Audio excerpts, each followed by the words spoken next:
시청자 여러분 안녕하십니까. 뉴스7의 김명우입니다. 총선을 앞두고 민주당 5선 중진 이상민 의원이 오늘 탈당했습니다. 탈당의 이유를 들어보면 한마디로 이재명 대표 체제에 대한 강력한 비판이었습니다. 당내 주류 측에선 의원 한 명의 정치적 선택일 뿐이라며 깎아내리고 있지만 앞으로 비명계 의원들의 연쇄 탈당으로 이어질지 지켜볼 일입니다. 이재명 대표의 사법 리스크에 이어 당 분열의 변수가 될 수 있는 또 하나의 악재가 불거진 것 같습니다. 먼저 이광희 기자입니다. 이상민 의원은 민주당 탈당을 결정한 가장 큰 이유로 이재명 대표와 강성 지지층의 사당화를 꼽았습니다. 이 대표 체제 이후 당이 나아지기는커녕 거꾸로 갔다는 겁니다. 지금의 더불어민주당은 이미 이재명 사당, 개딸당으로 전락되었고 도저히 고쳐쓸 수가 없는 지경에 이르렀습니다. 이 의원은 민주당 내에 반상식적이고 파렴치한 행태가 상습적으로 만연됐다며 위선과 후한무치, 혐오, 맹종 등 온갖 흠들이 쌓여 있다고 꼬집었습니다. 탈당 이후 국민의힘이나 신당 등의 합류 가능성에 대해선 말을 아꼈습니다. 저의 정치적 꿈을 펼치고 또 저를 지금까지 도와주시고 지지해 주시고 한 분들이 동의하는 선에서 또 협의해서 결정을 하려고 합니다. 민주당에선 비판이 나왔습니다.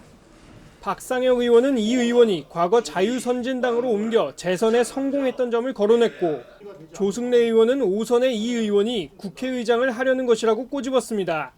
반면 국민의힘 김기현 대표는 정치적 소신을 지키려는 큰 결단이라고 평가했습니다. 여야에서 정치 노선 문제로 탈당한 첫 사례로 총선을 앞둔 정계 개편으로 이어질 가능성도 있습니다. TV조선 이광희입니다. 다른 비명계 의원들의 추가 탈당으로 이어질지 관심이라고 전해드렸는데 오늘 모인 이 비명계 모임, 원칙과 상식은 탈당엔 선을 그으면서도 문제의식에 공감한다고 했습니다. 이낙연 전 대표 역시 야당이 떳떳해야 한다며 이재명 대표의 사법 리스크에 휩싸인 당 상황을 또 작심 비판했습니다. 이어서 최원희 기자입니다. 민주당 내 비명계 의원 모임인 원칙과 상식은 이상민 의원의 탈당에 대해 문제의식에 공감한다면서도 당장의 탈당이나 신당 창당 계획엔 선을 그었습니다. 이미 12월 중순까지 또 당의 답변을 기다리겠다고 이야기를 했고 또 저희들이 요구하고 있는 부분들에 대한 전체적인 평가들이 또 필요하겠죠. 이달까지 당의 변화를 기다려보겠다는 건데 내심 뜻을 같이 하는 당내 의원이 7, 80명은 된다고 강조했습니다. 그분들까지 같이 좀 손잡고 일어나 주시면은 금방 바뀌지 않겠나 하는 그런 안타까움이 있는 거죠. 이재명 대표의 사법 리스크를 직격했던 이낙연 전 대표는 광주를 찾아 당 상황을 재차 비판했습니다. 정권을 비판하고 견제하려면 야당이 떳떳해야 됩니다. 만약 정권이 야당의 약점을 안다면 그 정권이 야당을 무서워하겠습니까? 탈당한 이 의원의 고민에도 공감한다며 신당에 대해서도 늦지 않게 말하겠다고 했습니다. 실제 공천 과정에서 친명계의 비명계 배제 움직임이 나타날 경우 이낙연 전 대표 중심의 신당 움직임이 본격화할 수 있다는 관측이 나옵니다. TV조선 최원입니다. 이런 상황에서 민주당 돈봉투 사건으로 검찰 조사를 앞둔 송영길 전 대표는 연일 정치적 발언을 이어가고 있습니다. 송 전 대표는 범야 성향의 비례 정당을 추진 중인데 역시 신당을 구상 중인 국민의힘 이준석 전 대표와의 이 반윤석열 연대를 언급한 겁니다. 하지만 이 전 대표는 송 전 대표의 생각일 뿐이라고 선을 그었습니다. 최민식 기자가 보도합니다. 민주당 송영길 전 대표가 내년 총선에 창당하려는 비례위성정당의 정체성으로 반윤석열 연대를 내세웠습니다. 중도 보수까지를 포괄시킨 윤석열 퇴진 세력을 집결하는 당을 만들어내고 윤석열을 조기에 끌어낼 수 있지 않을까. 윤석열 퇴진당, 검찰개혁당과 같은 구체적인 당명까지 거론했는데 민주당과 연대해 윤석열 대통령 탄핵에 앞장서겠다고 했습니다. 탄핵의 정족수 200석 확보를 뛰는 건데 뭐가 되더라도 아무튼 민주당과 잘 협력해서 잘 되는 방향으로 할 것이고. 그러면서 국민의힘 이준석 전 대표 등과 만나 윤 대통령과 함께할 수 없다는 의사를 확인했다며 김건희 여사 특검법 통과 시점을 연대 시점으로 언급했습니다. 하지만 이 전 대표는 누군가를 반대하기 위해 창당할 생각은 없다며 송 전 대표와의 연대 가능성을 일축했습니다. 다만 이 전 대표는 추진 중인 신당과 관련해 이르면 내일부터 총선 예비 후보 모집에 나설 계획입니다. 온라인으로 신당 출마 의향이 있는 인물들을 지역별로 파악하겠다는 계획인데 이 전 대표는 총선 100일 전인 12월 27일을 신당 창당의 마지노선으로 제시한 바 있습니다. TV조선 최민식입니다. 윤석열 정부 2기 내각의 면면도 조만간 발표될 것으로 보입니다. 이르면 내일 최대 7개 부처 장관이 바뀔 전망인데 이 총선 출마와 맞물려 교체 대상에 오른 추경호 경제부총리와 한동훈 법무장관은 각각 예산과 후임 검증 문제로 추후 발표될 가능성이 있다고 합니다. 황선영 기자가 보도합니다. 윤석열 대통령은 이르면 내일 7개 부처 안팎의 장관을 교체할 예정입니다. 총선 출마가 유력한 원희룡 국토부 장관 후임에는 박상우 전 LH 사장이 유력하고 농림부 장관의 송미령 한국농촌경제연구원 연구위원과 해수부 장관의 송상근 전 차관이 거론됩니다. 국가보훈부와 중소벤처기업부, 산업부 장관 인선도 막바지 검증이 진행 중입니다. 윤 대통령은 집권 3년 차를 앞두고 국정과제 추진에 더 속도를 내겠다는 구상입니다. 국민들께 약속한 120대 국정과제를 속도감 있게 추진하고 가용한 정책들을 총동원해서 물가 안정을 이뤄내도록 하겠습니다. 당초 교체 대상에서 제외됐던 박진 외교부 장관은 엑스포 유치 실패와 맞물려 교체가 검토 중인데 조태용 국가안보실장은 후임 외교부 장관과 공석인 국정원장 후보로도 거론됩니다. 다만 추경호 경제부총리와 한동훈 법무장관은 다음 주 개각 명단에선 빠질 가능성이 높은 것으로 전해졌습니다. 여권 관계자는 기재부 장관 교체는 예산안 처리 시점에 따라 연말까지 늦춰질 수 있다고 했습니다. 한 장관 후임 역시 검증 대상에 오른 후보자들이 잇따라 고사하면서 인선의 난항을 겪고 있는 것으로 전해졌습니다. TV조선 황선영입니다. 네, 내년 초등학교에 입학하는 학생 수가 40만 명도 안 될 것으로 집계됐습니다. 40만 명을 못 넘는 건 사상 처음입니다. 문제는 2017년생 이후에는 저출산에 더 속도가 붙었다는 점입니다. 이대로면 일할 사람이 줄고 성장 동력을 잃어서 2050년에는 우리나라 경제 성장률이 마이너스를 기록할 거란 경고까지 나왔습니다. 고희동 기자입니다. 1983년 설립된 서울 화양초등학교. 닫힌 정문엔 폐쇄를 알리는 안내문이 붙었습니다. 지난해까지만 해도 8학급에 84명의 학생이 있었지만 학생 수가 줄면서 폐교를 결정했습니다. 올해 초까지만 해도 학생들이 뛰놀던 화양초 운동장은 올해 말부터 주민들을 위한 임시주차장으로 개방될 예정입니다. 저출산으로 인한 학력 인구 감소는 내년엔 더 심화될 전망입니다. 올해 초등학교 1학년생은 40만 명을 간신히 넘겼는데 내년에 입학하는 2017년생은 5만 명 가까이 줄어든 35만 7,771명에 불과한 상황입니다. 한국은행은 지금 같은 초저출산을 방치할 경우 2050년 우리나라 성장률이 0% 이하로 추락한다는 분석까지 내놨습니다. 실제 우리나라는 전 세계 217개 국가 가운데 출산율 하락 속도가 가장 빠르고 평균 출산율은 OECD 국가 가운데 가장 낮습니다. 저출산으로 경제활동 인구가 줄면서 경제가 성장하지 못하는 상황에 빠질 수도 있다는 얘기입니다. 우리 경제는 올해 잠재 성장률이 2% 아래로 떨어졌다는 OECD 분석에 이어 내년 성장률 전망치도 낮아지며 경제 전망은 더욱 어두워진 상태입니다. 내년 성장률은 국내외 통화 긴축 기조 장기화와 더딘 소비 회복세의 영향으로 지난 8월 전망치를 소폭 하회할 것으로 예상됩니다. 한은은 저출산의 주요 원인으로 고용과 주거, 양육 불안을 꼽았습니다. TV조선 고희동입니다. 정부도 이 저출산의 심각성을 모를 리 없죠. 출산을 장려하기 위해서 둘째 자녀의 세액 공제를 늘리기로 했습니다.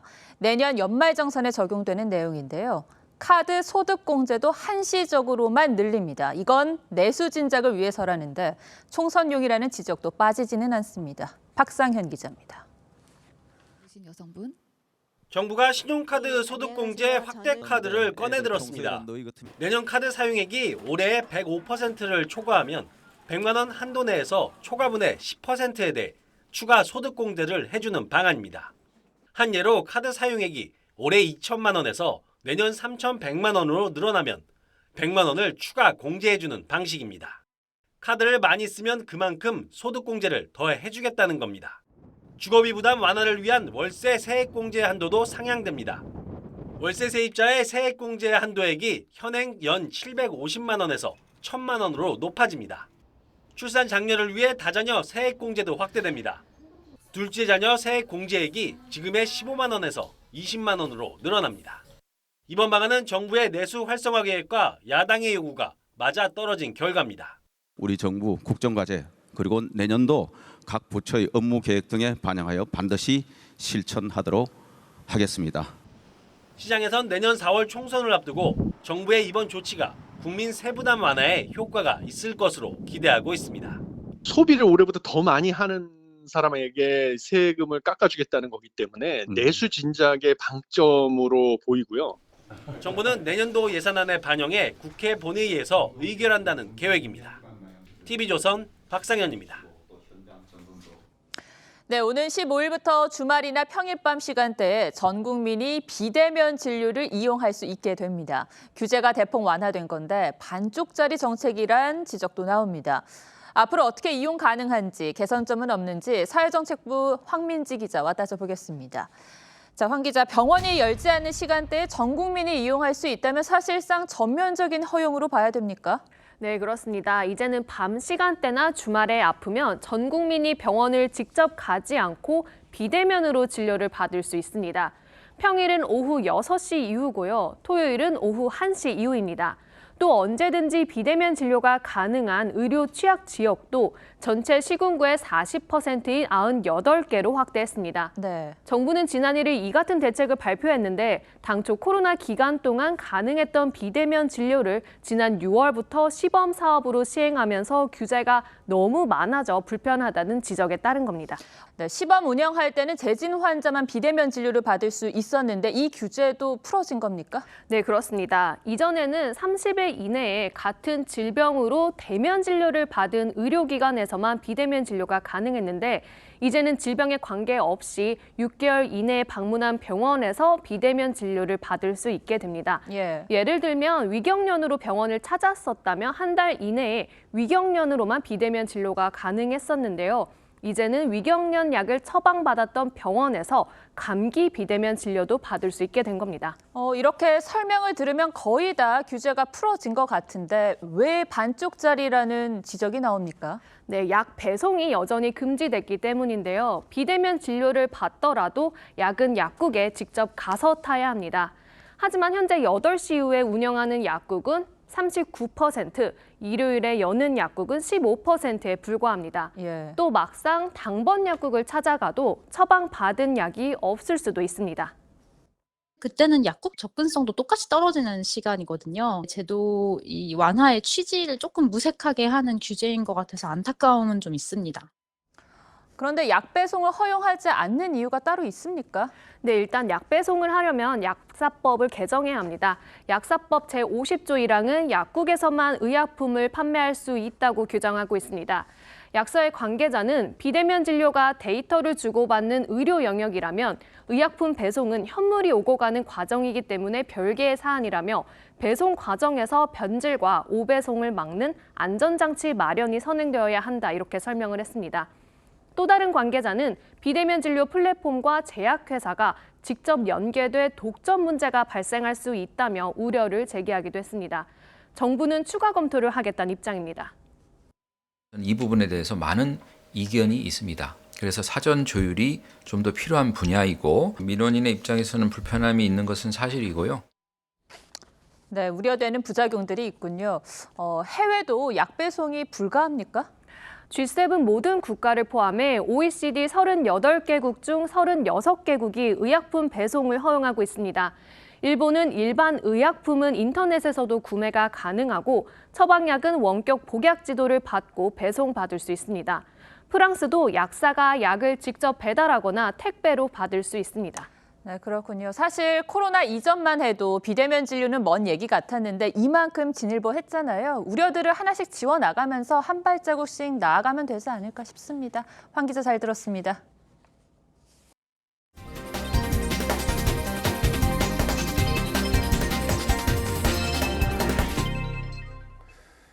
경기도 안성 칠장사 화재로 입적한 조계종 전 총무원장 자승 스님의 영결식과 답의식이 오늘 엄수됐습니다. 많은 불교 신도들과 사회 각계 인사들의 추모 행렬이 이어졌습니다. 고승현 기자입니다. 자승 스님의 법구가 안치된 나무더미에 불을 붙이자 하얀 연기가 피어오르기 시작합니다.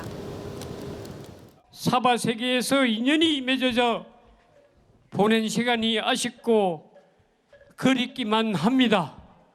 타들어가는 연화대 나무더미에 불자들은 연신 눈물을 훔칩니다. 승려의 시신을 화장하는 불교식 장례 절차인 답의식인데 내일 오전 9시까지 이어진 뒤 수습된 유해는 용주사 천불전에 안치될 예정입니다. 앞서 조계사에서 치러진 연결식엔 추모객 3천여 명의 발길이 이어졌습니다. 연결식이 엄수된 이곳 조계사엔 불교계는 물론 사회각계 인사들의 추모 발길이 이어졌습니다. 우리 조계종에 큰별이셨고 항상 가르침을 주셨는데 더 이상 구할 것이 없으니 2년 또한 사라지는구나. 이 말씀이 스님들의 조사를 듣고 깊은 감동을 받았거든요. 극락광생하시길 기원합니다. 윤석열 대통령도 애도의 뜻을 표했습니다. 스님이 걸어온 모든 순간은 한국 불교의 역사 속에 영원히 살아 숨쉴 것입니다. 자승 스님을 추모하기 위한 49제는 모레 용주사를 시작으로 내년 1월 16일까지 조계사와 봉선사 등에서 거행될 예정입니다. TV조선 고승현입니다. 부부싸움이 상상도 못할 참극을 빚었습니다. 이 남편과 말다툼을 벌인 20대 엄마가 생후 6개월 된 아기를 아파트 창문 밖으로 떨어뜨린 겁니다. 이 여성은 살인 혐의로 긴급 체포됐는데 이 사건 이틀 전에는 경찰에 가정폭력 신고가 들어갈 정도로 이 평소 부부 간 다툼이 잦았던 것으로 알려졌습니다. 김태준 기자입니다. 어두운 새벽 소방 구급차가 경광등을 번쩍거리며 아파트로 진입합니다. 곧이어 도착한 경찰은 아파트 화단 주변 출입을 통제합니다. 생후 6개월 된 아기가 아파트 단지 화단에서 발견된 것은 오늘 새벽 6시 반쯤. 숨진 아기의 아빠가 신고하면서 경찰과 119 구급대가 출동했습니다. 구급대가 그 아기 아버지 안내로 그 인도 쪽에 떨어져 있는 거 확인했고요. 그 아기는 지금 사망 상태로 발견됐고요. 비극은 아내와 말다툼 끝에 남편이 집을 나간 사이에 벌어졌습니다. 경찰 조사 결과 남편이 집을 나가자 아내가 화가 난 상태에서 아파트에서 아이를 떨어뜨리는 끔찍한 일을 저지른 것으로 조사됐습니다. 사건 이틀 전에도 경찰에 가정폭력 신고가 들어갈 정도로 부부 사이에 다툼이 잦았습니다. 그 애기 구루마로 밀고 다니면 한 몇 번 봤어요. 요새 한 며칠 계속 싸우더라고 그래요. 그래도 결국은 일 터져버렸구만요. 경찰은 아기를 아파트에서 떨어뜨려 살해한 혐의로 20대 엄마 A씨를 긴급 체포하고 자세한 사건 경위를 조사해 구속영장을 신청할 예정입니다. TV조선 김태준입니다. 군사시설이나 문화재 보호구역 등에서 이 불법으로 땅을 사들인 외국인 55명이 무더기로 적발됐습니다. 이들은 투기 목적으로 허가 없이 땅을 사거나 한국인 가족 명의로 사들였는데 중국인이 31명으로 가장 많았습니다. 구자영 기자가 취재했습니다. 5세대가 거주하는 경기 수원의 한 다가구 주택입니다. 지난해 5월 60대 중국인 남성 A씨가 3억 원을 주고 사들였습니다. 연락 따로 하신 건 없어. 그 계좌를 주니까 거기다가 달마다 돈을 보내죠. 1km 거리에 사적 제3호인 수원화성이 있어 다가구 주택이 문화재 보호구역으로 지정돼 있는데 경기도청 특사경 조사 결과 A씨는 필요한 토지 취득 허가를 받지 않은 것으로 조사됐습니다. 현행법상 외국인이 군사시설이나 문화재 보호구역의 토지 등을 매입하려면 거래하기 전에 허가를 받아야 합니다. 이곳뿐만 아니라 안양과 성남에서도 보호구역 토지와 부동산을 불법 매입한 외국인들이 적발됐습니다. 허가 절차를 피하려고 한국인 가족의 명의를 이용하거나 군부대 이전 정보를 듣고 투기 목적으로 토지를 사들인 외국인 등 55명이 적발됐는데 이 가운데 중국인이 31명으로 가장 많았습니다. 그냥 몰라서 샀다 뭐 이렇게 얘기를 하고 있거든요. 취득하더라도 이제 그런 부분을 알 수 있어요. 외국인뿐만 아니라 토지거래 허가구역으로 지정된 땅을 투자 가치가 있다고 속여 14억의 시세 차익을 챙긴 한국인 등 17명과 법인 한 곳도 적발돼 검찰에 넘겨졌습니다. TV조선 구자영입니다. 음주운전 사건을 주로 맡던 한 법무법인 대표 변호사가 이 만취운전으로 면허가 취소된 사실이 뒤늦게 알려졌습니다. 대한변협으로부터 과태료 100만 원 처분을 받으면서 징계 사실이 공개된 겁니다. 이 징계 시효 만료를 코앞에 두고 조치가 취해진 배경에 의문이 제기됩니다. 한지은 기자가 보도합니다. 수도권 소재 한 법무법인이 포털 사이트에 올린 홍보글입니다. 압도적 성공 사례, 음주운전 사건 전문 변호사라는 문구와 함께 무죄 판결문도 게재돼 있습니다.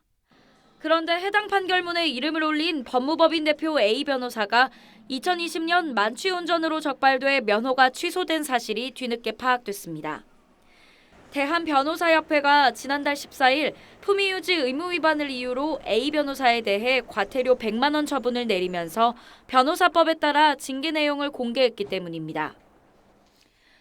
의정부지검이 A 변호사에 대한 징계 개시를 청구한 건 지난 6월 12일로 징계 시효 만료를 열흘도 채 남기지 않은 시점이었습니다. 변협 관계자는 징계 시효가 거의 끝나는 점을 감안해 신속 처리했다며 검찰의 징계 개시 신청이 늦어진 이유는 알지 못한다고 했습니다. 지방경찰청 운전면허 행정처분 이의심의 민간위원을 지낸 A 변호사는 만취운전으로 면허가 취소된 이후에도 음주운전 사건을 담당했던 것으로 파악됐습니다. A 변호사는 관련 내용을 묻는 전화와 문자 메시지에 답변하지 않았습니다. TV조선 한지은입니다.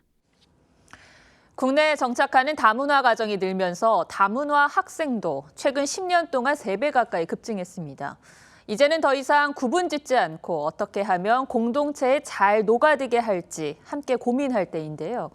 이들이 언어의 장벽을 넘어서는 걸 도와주는 예비 학교가 있지만 이미 포화 상태라고 합니다. 박재훈 기자입니다.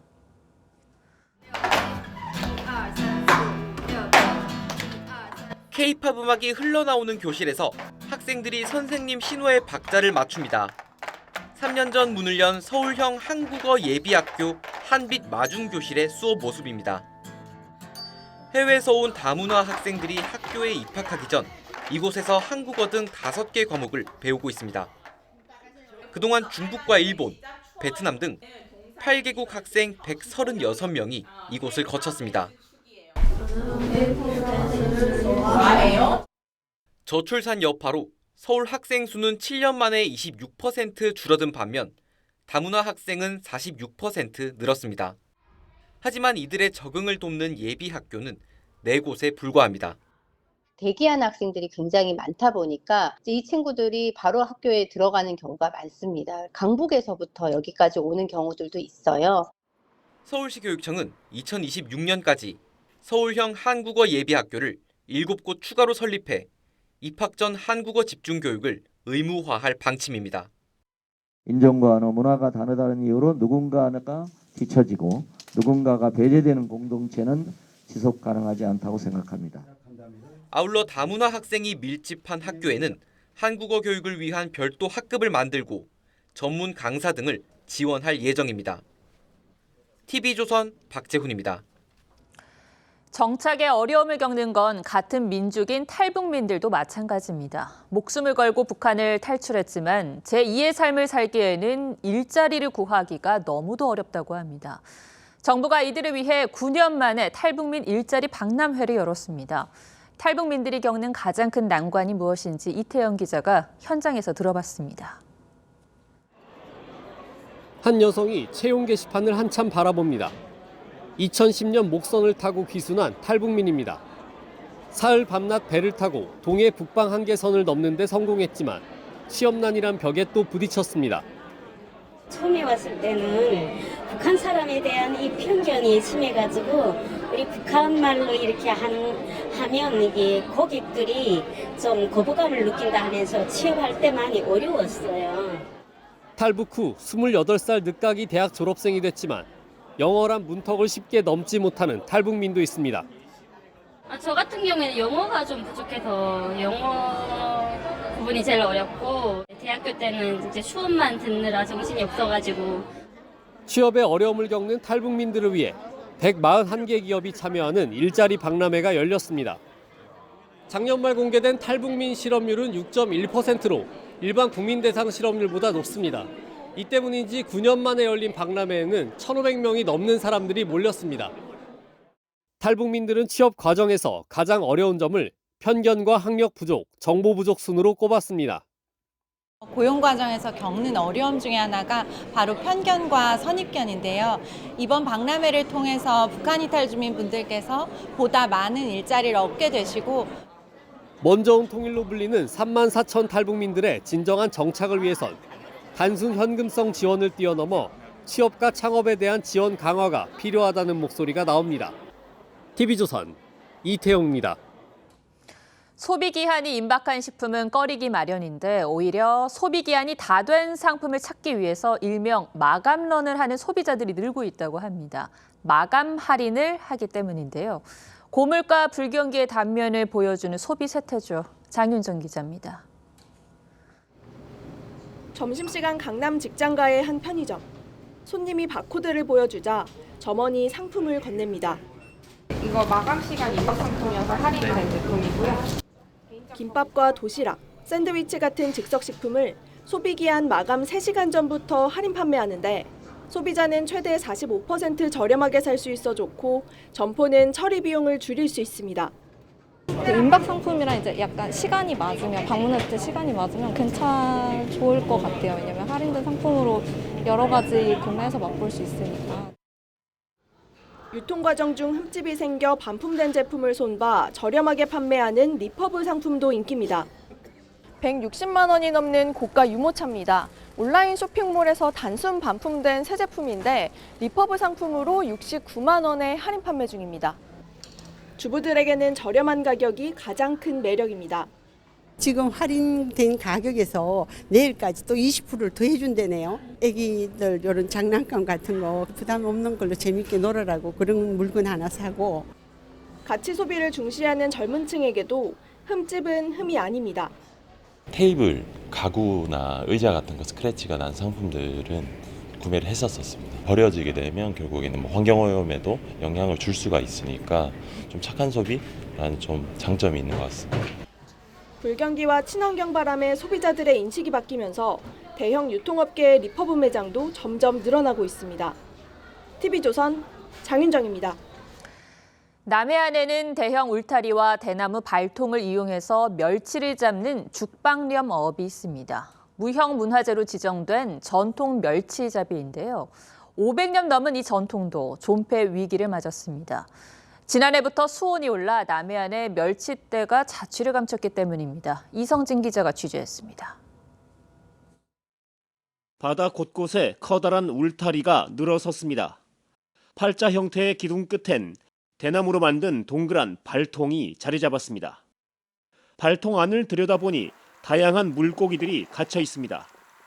무형문화재와 국가 중요 어업유산으로 지정된 경남 남해안의 전통 멸치잡이인 죽방염입니다. 물고기들이 갇혀있는 죽방염의 발통입니다. 그물로 물고기들을 모아보니 물메기와 정어리, 꽃게 몇 마리가 보일 뿐 멸치는 찾아볼 수 없습니다. 2010년 22만 톤까지 늘었던 남해안 멸치 어획량은 지난해 갑자기 반토막 났습니다. 어민들은 2년째 멸치 조업에 차질을 빚고 있습니다. 이맘때쯤 되면은 멸치가 죽방이 가득 차서 사흘날 퍼다 날라야 되거든요. 그리고 어민들이 실질적으로 잡을 게 없어요. 지난해부터 이어진 여름철 고수온 현상에 멸치 치어 생존율이 떨어졌고 멸치떼가 수온이 낮은 곳을 찾아 떠난 것으로 추정됩니다.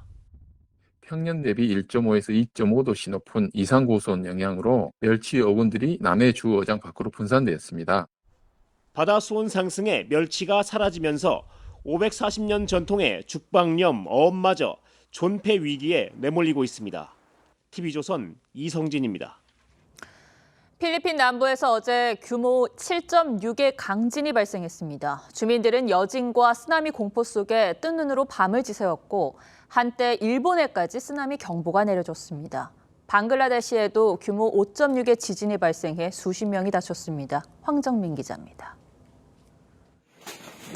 진열된 상품이 하나둘 떨어지더니 이내 걷잡을 수 없이 쏟아집니다. 진동을 느낀 직원이 황급히 빠져나오자마자 상점은 더 크게 흔들립니다. 한밤중 거리가 혼비백산 뛰쳐나온 사람들로 가득합니다. 현지 시간 어젯밤 10시 반쯤 필리핀 남부 민다나오 섬 앞바다에서 규모 7.6의 강진이 발생했습니다. 파괴적인 쓰나미가 덮칠 수 있다는 관계기관 경고에 필리핀 당국은 해안 지역 주민들에게 대피령을 내렸습니다. 이번 지진은 한때 일본 서부 태평양 해역까지 쓰나미 경보가 발동될 만큼 강력했습니다. 注意報が解除されるまで海に入ったり海岸に近づいたりしないようにしてください.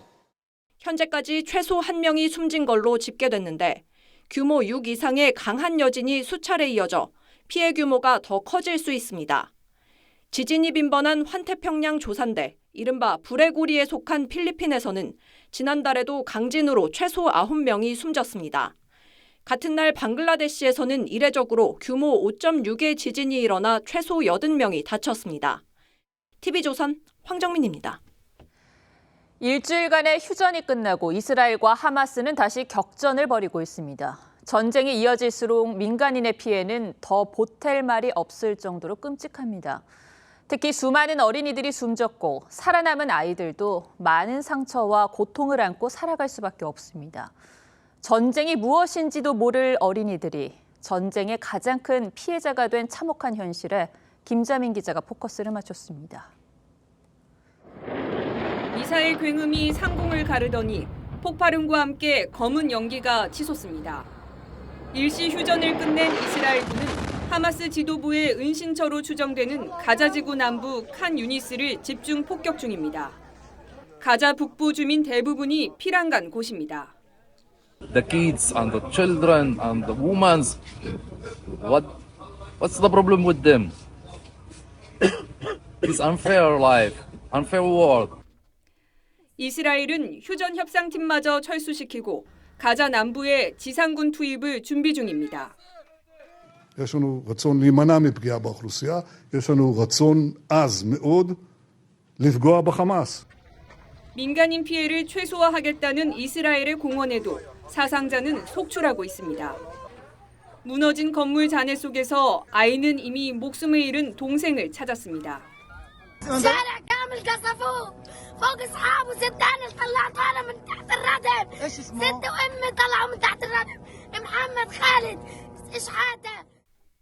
하마스는 전쟁 57일 만에 15,000명 이상이 목숨을 잃었고 이 가운데 40%가 아이들이라고 밝혔습니다. 살아남은 아이들에게도 삶은 비극 그 자체입니다. This is Ahmed. He's 3. Yeah. Ahmed's favorite sport, football. Ahmed's right foot amputated. 전쟁의 상처는 이스라엘 아이들에게도 새겨졌습니다. 인질로 붙잡혔다가 50일 만에 석방된 9살 에밀리는 이제 트라우마와 싸우고 있습니다. Shocking, disturbing part of the meeting was she was just whispering. Couldn't hear. 일부 아이는 부모가 살해당하는 모습을 목격했고 영문도 모른 채 끌려가 구타당했습니다.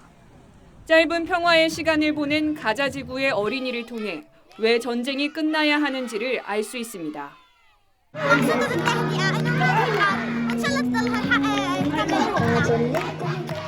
모든 것을 빼앗아간 이 지옥에서 아이들은 언제쯤 벗어날 수 있을지. 뉴스7 포커스입니다. 해상으로 침투하는 북한 항공기를 요격하는 우리 해군의 함대공 미사일 실사격 훈련이 국내에서 처음으로 진행됐습니다. 그동안은 국내에 분석 체계가 없어 이 외국에서 실시했는데 대당 36억 원 하는 SM-2 유도탄은 가상의 적 항공기를 정확히 격추시켰습니다. 차정승 기자 리포트 전해드리고 뉴스야 이어가겠습니다. 해군의 4,400톤급 구축함 강감차남이 동해에서 경계작전을 펼칩니다. 가상의 적 항공기가 날아올라 빠른 속도로 함정에 접근하자 강감차남 조타부사관은 즉각 전투 배치를 지시합니다. SM-2 실사요원 청원 전투 배치. 둘셋 전투 배치. 곧이어 수직 발사관에서 붉은 화염과 함께 함대공 유도탄 SM-2가 하늘로 솟구치고 4, 3, 2, 1 발사. SM-2 파이어. 정확하게 표적을 타격합니다. 2000년대 도입한 해군의 주력 유도탄 SM-2는 한 발 가격이 36억에 이릅니다. 그간 국내엔 분석 체계가 없어 실사격 훈련은 하와이 등 해외에서 진행해왔는데 올해부터 국방과학연구소 삼척해양연구센터가 가동되면서 우리 해상에서 첫 실사격 훈련이 이루어졌습니다. 해군의 대공 방어 능력을 검증할 수 있었습니다. 확고한 전투 준비 태세를 갖춰 적이 도발하면 강력히 응징해 현장에서 승리하겠습니다. 김명수 합참의장은 북한 무인기 기습 도발에 대비해 서부전선을 찾아 방공 레이더와 방공 무기 가동 상태를 점검했습니다. TV조선 차정승입니다.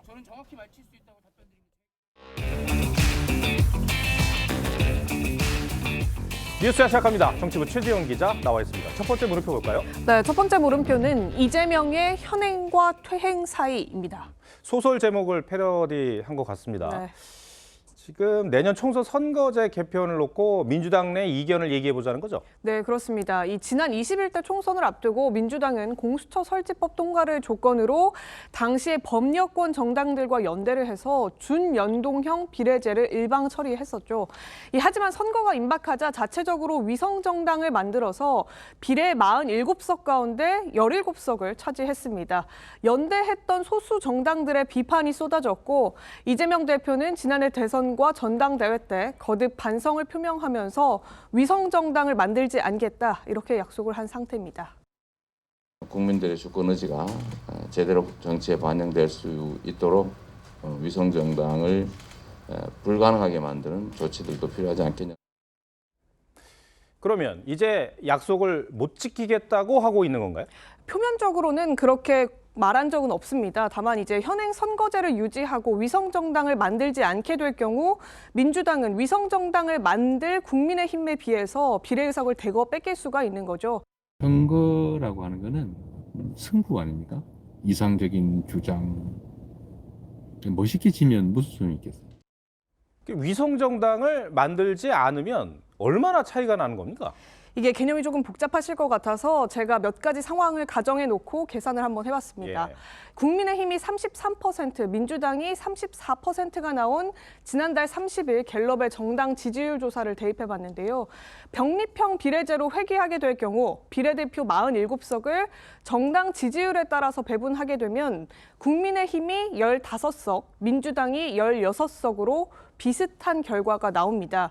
그런데 현행 준연동형의 경우에는 비례의석 47석 가운데 30석의 경우 정당 지역구 당선 의석수와 연동을 시켜서 지역구 의석이 많을수록 비례의석은 줄어드는 이른바 캡을 씌운 구조인데요.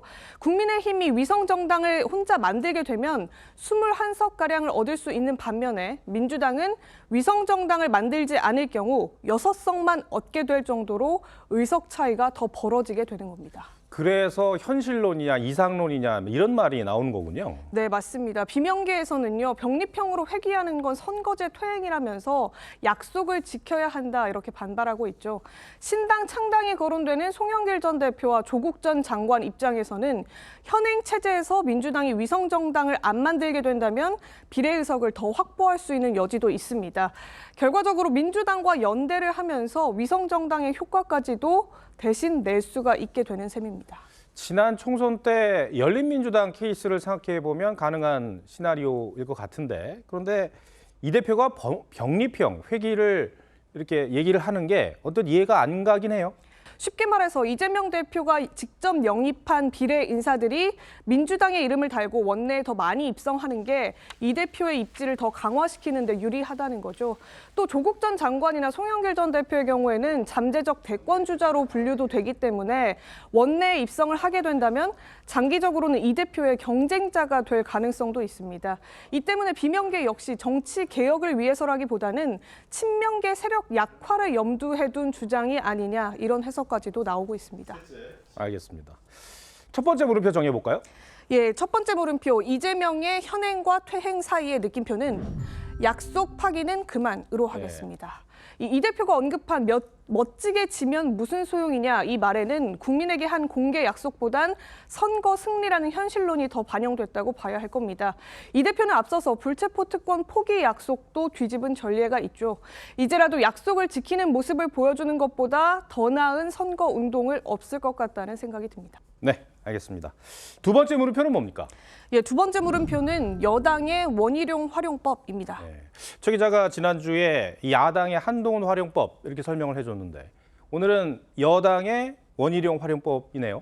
이 윤석열 정부의 초그때 이 내각 인사잖아요, 원희룡 장관이. 그래서 이제 험지 출마가 지금 관심을 받고 있는 거죠? 예, 맞습니다. 이 이재명 대표 지역구인 인천 계양을 출마 가능성이 거론되고 있는데 원 장관도 마다하지 않겠다는 입장입니다. 국민과 우리 당을 위해서 필요로 되는 일이라면 어떠한 도전과 희생이라도 저는 적극 나서야 한다는 생각을 가지고 있고요. 그런데 인천 계양을이 여당에게 그렇게 험지라고 봐야 되나요? 이 살펴보면요, 송영길 전 대표가 무려 5선을 한 이후에 이재명 대표가 물려받은 지역입니다.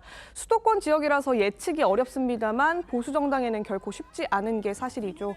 당 지도부와 친윤계를 향해서 희생을 요구하고 있는 이뇨한 혁신위원장이 반긴 것도 바로 그 때문입니다.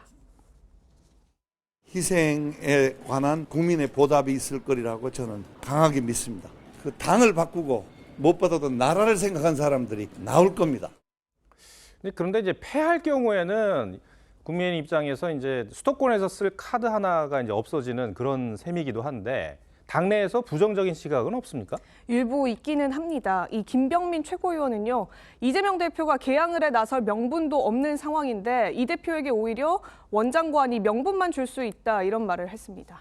자객공천이라는 것이 뭔가 의미가 있고 해야 되는데 이런 식으로 소비되는 것이 과연 옳은 건가에 대한 반면 장해찬 최고위원은 계양을 지역이 김포공항과의 연계 문제 등 교통과 관련한 이슈가 많다면서 긍정 평가했는데 아직 지도부에서는 정확한 방향이 잡히지는 않은 상황입니다.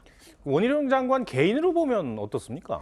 이미 원 장관 같은 경우에는 16대부터 18대까지 3선 의원으로 지낸 바가 있죠. 그런 만큼 국회의원 한 번 더 하는 것에 큰 비중을 두진 않겠다 이런 입장인 걸로 알려져 있는데요. 이번 총선 특히 수도권 선거에서 역할을 다한 이후에 다음 대선 행보를 이어가는 방안도 염두에 두고 있는 것 같습니다. 두 번째 물음표도 정해볼까요? 예, 두 번째 물음표, 여당의 원희룡 활용법의 느낌표는 결론은 수도권으로 하겠습니다. 네. 이 민주당도 또 국민의힘도 이번 총선의 승부처가 수도권이란 점에는 이견이 없을 겁니다. 여야가 곧 내놓을 새로운 인재들도 수도권 민심을 향한 걸 텐데요. 새 인재가 됐든 원 장관이 됐든 수도권에서의 활용법이 이번 총선의 향방을 가를 가능성이 높은 것 분명해 보이는 지점입니다. 네. 최지영 기자, 잘 들었습니다.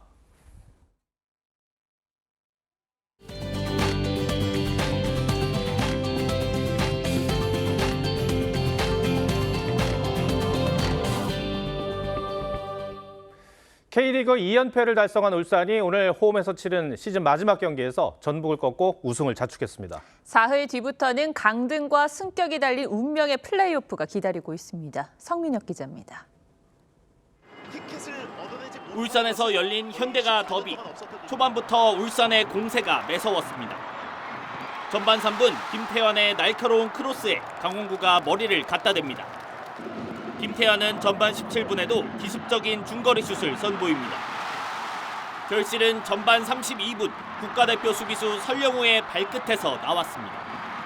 김성준의 패스를 받아 때린 중거리 슛이 상대의 수비를 막고 굴절되면서 골망을 흔들었고 설영우는 공을 트로피처럼 드는 배관식 세레머니로 우승을 즐겼습니다. 울산은 후반에도 전북의 문을 두드렸습니다.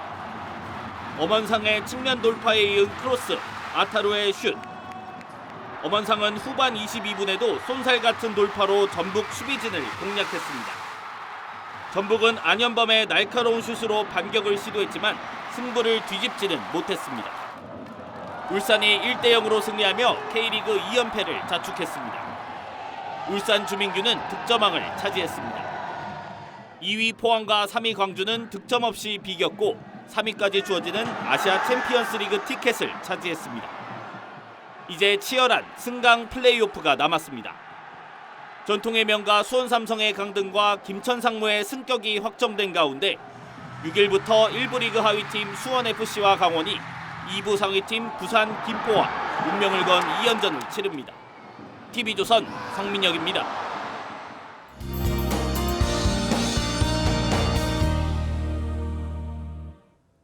예년보다 추운 겨울 날씨는 내일 아침까지만 이어진 뒤 점차 풀리겠습니다.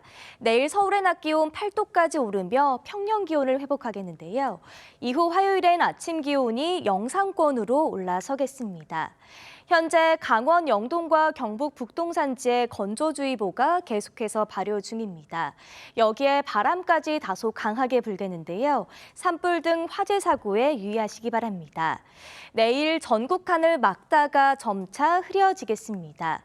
내일 아침 내륙 대부분 지역이 영하권 기온 보이겠는데요. 서울이 영하 2도, 대전 영하 3도, 울산 영하 1도로 시작하겠고 한낮에는 서울이 8도, 대전 10도, 부산 14도로 오늘보다 2도 정도 높겠습니다. 당분간 큰 추위는 없겠고 수요일에 중부지방과 전북에 비나 눈이 내리겠습니다. 날씨였습니다. 총선을 앞두고 한동훈 법무부 장관을 지켜보는 시선이 많습니다. 무슨 말을 하든 어디를 가든 좋아하는 쪽이나 싫어하는 쪽이나 한 장관을 언급합니다. 요즘 보면 정계 진출을 안 하는 것도 이상할 것 같습니다. 정치는 말로 하는 것이라는데 한 장관의 언쟁 능력은 탁월합니다.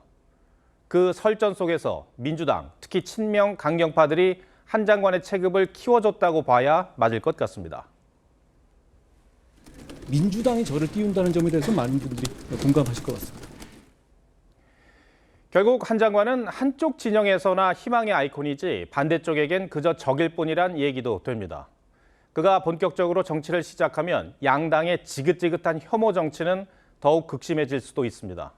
국민들은 정치를 정치답게 하는 사람과 정치 세력을 간절히 바라는데도 말이죠. 만약 한 장관이 지지층만 바라보고 대통령 호위무사식의 정치를 할 생각이라면 그렇고 그런 정치인들은 양 진영에 이미 너무 많습니다. 뉴스7 시청해주셔서 고맙습니다.